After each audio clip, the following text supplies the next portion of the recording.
আন্তর্জাতিক সংবাদে স্বাগত সবাইকে। সাথে রয়েছে আমি দোলা ডলরেস।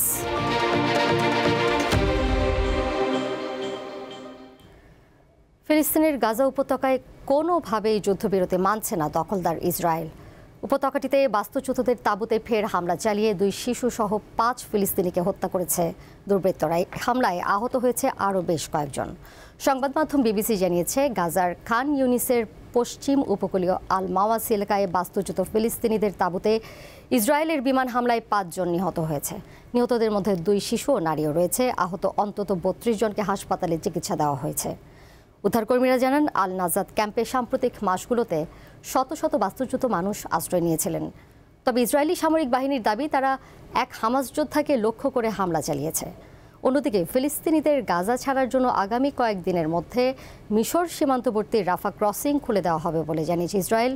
সংবাদ মাধ্যম আল জাজিরা জানিয়েছে, গাজা খালি করার অংশ হিসেবে এই ক্রসিং খোলার সুযোগ দিচ্ছে তারা। কারণ ফিলিস্তিনিদের এই ক্রসিং দিয়ে বের হওয়ার সুযোগ দিলেও পুনরায় গাজায় ঢোকার সুযোগ থাকবে না। গাজা উপত্যকায় ফিলিস্তিনি স্বাধীনতাকামী গোষ্ঠী হামাস ও ইসরায়েলের মধ্যে চলমান যুদ্ধবিরতির দ্বিতীয় ধাপ শিগগিরই শুরু হবে বলে জানিয়েছেন যুক্তরাষ্ট্রের প্রেসিডেন্ট ডোনাল্ড ট্রাম্প। তার দাবি, পরিস্থিতির জটিলতা সত্ত্বেও শান্তি প্রতিষ্ঠার প্রক্রিয়া এগিয়ে যাচ্ছে। বুধবার হোয়াইট হাউসে সাংবাদিকদের প্রশ্নের জবাবে এ কথা জানান তিনি। ইসরায়েলি সেনাদের ওপর কথিত হামলার ব্যাপারে ট্রাম্প বলেন, সেখানে বোমা বিস্ফোরণ কিংবা মানুষ হতাহত হলেও যুদ্ধবিরতি ভালো চলছে। মধ্যপ্রাচ্যে শান্তি চলছে জানিয়ে যুদ্ধবিরতির দ্বিতীয় ধাপ শিগগিরই কার্যকর হবে বলে জানান ট্রাম্প। গাজায় এখনও হামাস ও ইসরায়েলের মধ্যে যুদ্ধবিরতির দ্বিতীয় ধাপের কোনো আনুষ্ঠানিক চুক্তি হয়নি। তবে যুক্তরাষ্ট্র জানিয়েছে, জাতিসংঘ নিরাপত্তা পরিষদের মাধ্যমে একটি কার্যকর কাঠামো ঠিক করা হয়েছে। যুদ্ধবিরতি চুক্তির মধ্যেও ইসরায়েলের প্রতিনিয়ত হামলায় গাজায় মৃত্যুর মিছিল যেন থামছেই না। তবে বেঁচে থাকার লড়াইয়ে হার মানতে নারাজ গাজাবাসী। টানা 2 বছরের দীর্ঘ সংঘাত, মৃত্যু এবং ধ্বংসযজ্ঞের মধ্যেই গাজায় অনুষ্ঠিত হয়েছে গণবিবাহের অনুষ্ঠান। অবরুদ্ধ ভূখণ্ড গাজায় ধ্বংসস্তূপের মাঝে ফিলিস্তিনি পতাকা হাতে ঐতিহ্যবাহী পোশাকে হেঁটে চলেছেন এক নবদম্পতি। তাদের মতো আরও 53 দম্পতি একই পোশাকে সারিবদ্ধ। যুদ্ধবিধ্বস্ত গাজায় এই 54 দম্পতির গণবিয়ের অনুষ্ঠানটি যেন এক ফোঁটা আলোর ঝলক। যুদ্ধবিরতির মধ্যেই প্রতিনিয়ত ইসরায়েলি হামলায় মৃত্যুর মিছিল অব্যাহত আছে গাজায়। এর মধ্যেই স্বাভাবিক জীবনে ফেরার চেষ্টা করছেন গাজাবাসী। এরই ধারাবাহিকতায় 2 ডিসেম্বর দক্ষিণ গাজার খান ইউনিসে ধ্বংসস্তূপের মাঝখানেই ঐতিহ্যবাহী ফিলিস্তিনি পোশাকে এক গণবিবাহ অনুষ্ঠানে বিবাহ বন্ধনে আবদ্ধ হন উপত্যকাটির 54 দম্পতি।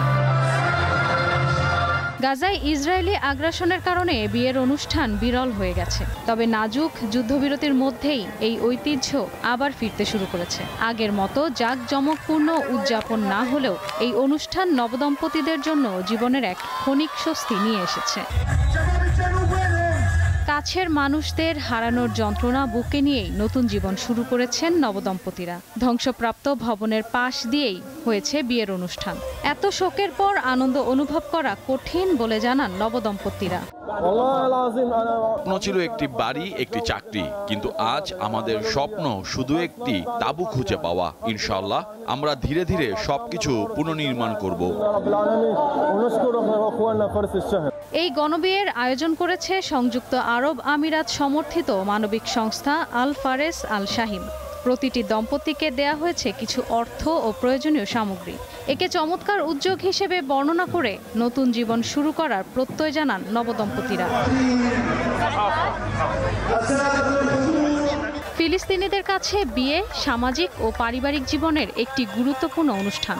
এটি জাঁকজমকপূর্ণ উৎসবের মাধ্যমে উদযাপিত হয়, যেখানে থাকে নাচ, গান, শোভাযাত্রা, বিশেষ পোশাক ও প্রচুর খাবার। কিন্তু যুদ্ধের কারণে এখন সবই থমকে গেছে উপত্যকাটিতে। ইশরাত সুমা, দীপ্ত বার্তা কক্ষ। কারাগারে মানসিক নির্যাতনের অভিযোগ করেছেন পাকিস্তানের সাবেক প্রধানমন্ত্রী ইমরান খান। গতকাল বুধবার মাইক্রো ব্লগিং সাইট এক্স অ্যাকাউন্টে তার ওপর চালানো মানসিক নির্যাতনের কথা জানিয়ে একটি দীর্ঘ পোস্ট দেয়া হয়। মঙ্গলবার বোন ডক্টর উজমা খানের রাওয়ালপিন্ডির আদিওয়ালা কারাগারে ইমরানের সঙ্গে দেখা হলে নির্যাতনের ব্যাপারে জানান তিনি, যা পরবর্তীতে তার এক্স অ্যাকাউন্টে প্রকাশ করা হয়। ইমরান দাবি করেছেন তাকে ও তার স্ত্রীকে সেনাপ্রধান ফিল্ড মার্শাল আসিম মুনিরের নির্দেশে সাজানো মামলা দিয়ে আটকে রাখা হয়েছে। তাকে সম্পূর্ণ নির্জন কারাগারে রাখা হয়েছে এবং বাইরের জগৎ থেকে তিনি পুরোপুরি বিচ্ছিন্ন। কারাগারের ম্যানুয়াল অনুযায়ী যেসব সাধারণ বিষয় দেওয়ার কথা সেগুলো কেড়ে নেওয়া হয়েছে বলে অভিযোগ করেন তিনি। আফগানিস্তানের সঙ্গে ইচ্ছাকৃতভাবে আসিম উত্তেজনা বৃদ্ধি করছে বলেও অভিযোগ করেছেন তিনি। নিজের বিরুদ্ধে মিথ্যা মামলার অভিযোগের পাশাপাশি সেনাপ্রধান ফিল্ড মার্শাল আসিম মুনিরকে মানসিক ভারসাম্যহীন বলে অভিহিত করেছেন ইমরান খান। 2 দিনের সফরে আজ ভারতে যাচ্ছেন রাশিয়ার প্রেসিডেন্ট ভ্লাদিমির পুতিন। এর মধ্যে রাশিয়ার পার্লামেন্ট ভারতের সঙ্গে গুরুত্বপূর্ণ এক সামরিক চুক্তির অনুমোদন দিয়েছে। এই চুক্তি অনুযায়ী 2 দেশের সামরিক বাহিনী একে অপরকে লজিস্টিক্যাল সাপোর্ট দেবে, অর্থাৎ এক দেশের বাহিনী অপর দেশে গিয়ে সামরিক পরিকাঠামো ব্যবহার করতে পারবে। ভারতের প্রধানমন্ত্রী নরেন্দ্র মোদীর আহ্বানে 23তম ভারত রাশিয়া বার্ষিক শীর্ষ সম্মেলনে যোগ দিতে আজ বৃহস্পতিবার দিল্লি আসছেন ভ্লাদিমির পুতিন। এই সফরে সামরিক, বাণিজ্য ও খনিজ তেলের এই 3 গুরুত্বপূর্ণ খাতে বেশ কয়েকটি নতুন চুক্তি হতে পারে বলে মনে করা হচ্ছে। যেসব অঙ্গরাজ্যগুলো খাদ্য সহায়তা কর্মসূচিতে সুবিধাভোগীদের ব্যক্তিগত তথ্য ফেডারেল সরকারের কাছে হস্তান্তরের নির্দেশ মানতে অস্বীকার জানিয়েছে, তাদের তহবিল বন্ধ করে দেওয়ার হুমকি দিয়েছে ট্রাম্প প্রশাসন। মঙ্গলবার মার্কিন মন্ত্রিপরিষদের শেষ বৈঠকে ট্রাম্প প্রশাসনের কৃষিমন্ত্রী ব্রুক রোলিন্স এই হুমকি দেন। এই প্রতিক্রিয়ায় এরই মধ্যে আইনি লড়াই চালাচ্ছে ডেমোক্র্যাট সমর্থিত অঙ্গরাজ্যগুলো। যুক্তরাষ্ট্রের কৃষি দপ্তর অঙ্গরাজ্যগুলোর কাছ থেকে এই সুবিধাভোগীদের পরিচয় সংক্রান্ত তথ্য চাওয়া নিয়ে এ মামলার সূত্রপাত হয়েছে। এই কর্মসূচির আওতায় প্রায় 4,17 লাখ নিম্ন আয়ের পরিবার খাদ্য সামগ্রী কিনে থাকে, যা মার্কিন বাসিন্দাদের প্রায় 12%। ইউএসডি এর নির্দেশ মানতে গেলে অঙ্গরাজ্যগুলোকে সামাজিক নিরাপত্তা নম্বর, জন্ম তারিখ ও বাড়ির ঠিকানার মতো তথ্যগুলো ফেডারেল কর্তৃপক্ষের কাছে সরবরাহ করতে হবে। সমালোচকদের আশঙ্কা, এভাবে তথ্য হস্তান্তর করা হলে ব্যক্তিগত গোপনীয়তা লঙ্ঘন হতে পারে। দীর্ঘ 4 দশক পর সরাসরি আলোচনা টেবিলে বসেছে লেবানন ও ইসরায়েল। 2 দেশের শত্রুতা কমানো ও লেবানিজ ভূখণ্ড থেকে ইসরায়েলের সেনাদের প্রত্যাহার নিশ্চিত করার প্রচেষ্টা হিসেবে এই বৈঠক অনুষ্ঠিত হয়। সংবাদ মাধ্যম আল জাজিরা জানায়, সাম্প্রতিক সময় দেশ দুটির মধ্যে উত্তেজনা ব্যাপকভাবে বৃদ্ধি পাচ্ছিল এবং এর মধ্যে যুক্তরাষ্ট্রের মধ্যস্থতায় এই বৈঠক নতুন মাত্রা যোগ করেছে। বুধবার লেবাননের প্রধানমন্ত্রী নওয়াম সালাম বলেন, এটি শান্তি আলোচনা নয়, আলোচনার লক্ষ্য শুধু শত্রুতা বন্ধ করা, লেবাননের বন্দীদের মুক্তি এবং লেবাননের ভূখণ্ড থেকে ইসরায়েলের সেনাদের পূর্ণ প্রত্যাহার নিশ্চিত করা।